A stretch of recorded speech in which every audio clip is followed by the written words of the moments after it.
Welcome back to Reading with Jasmine. Today we are going to be reading Chapter 14 of Kira's book Down Under. Chapter 14 Consequences.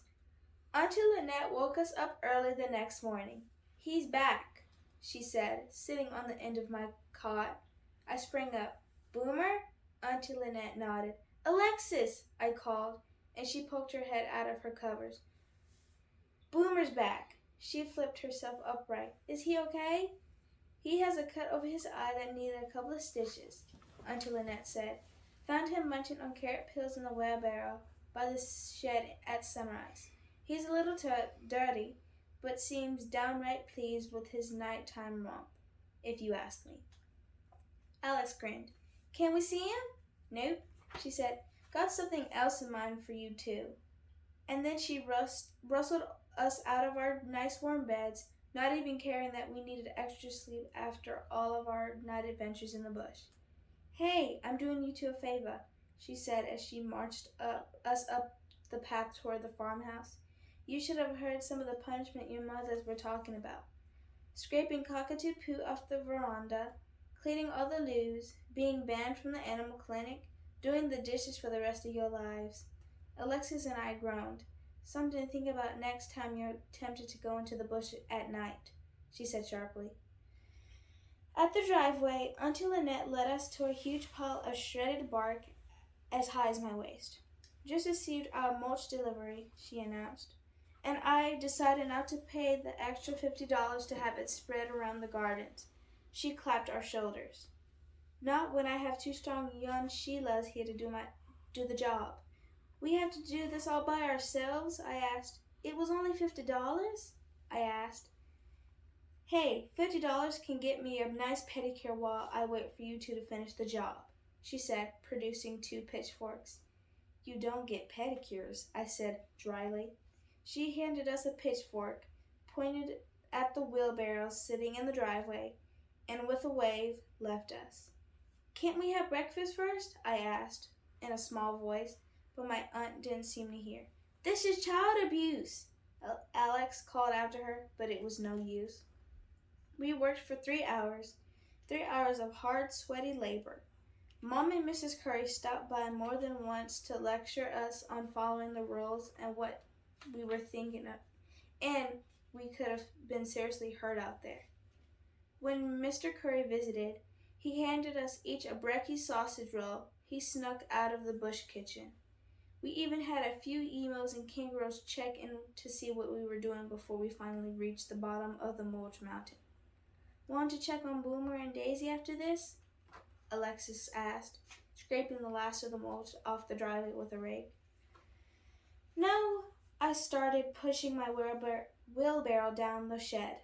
"I can't face your mom after the mess I made of things yesterday."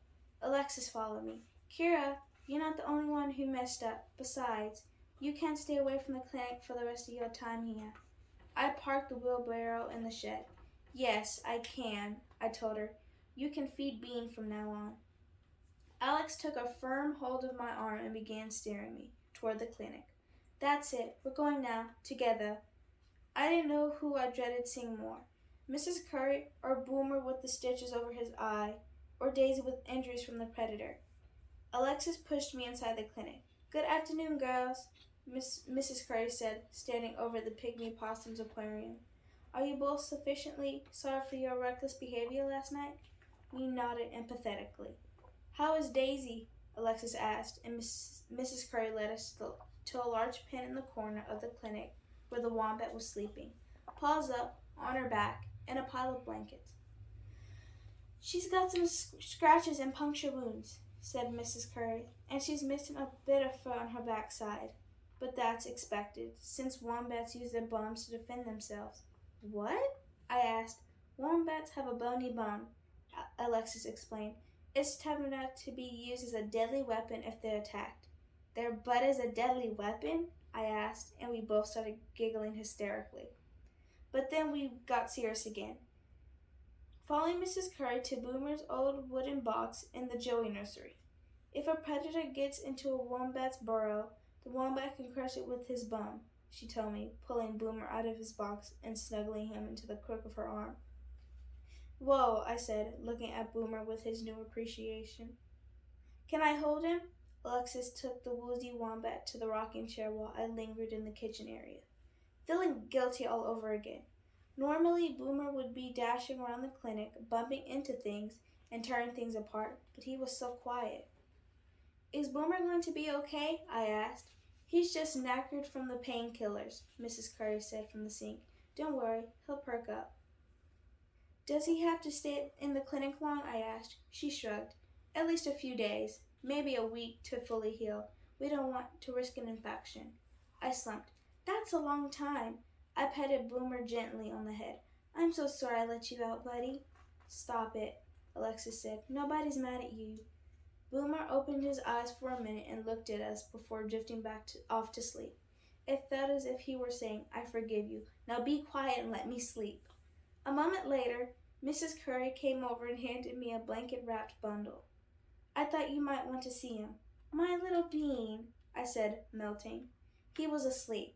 Is he okay? Has he bonded with Mom yet? Mrs. Curry exhaled. Things aren't going so well with that. It's clear that Bean is not going to bond with Mom. I stroked him behind his ears. What can we do? There's a koala sanctuary a few hours from here, and they have a mother koala who's just lost her baby. So we're thinking, you're sending Bean away? My voice caught in my throat.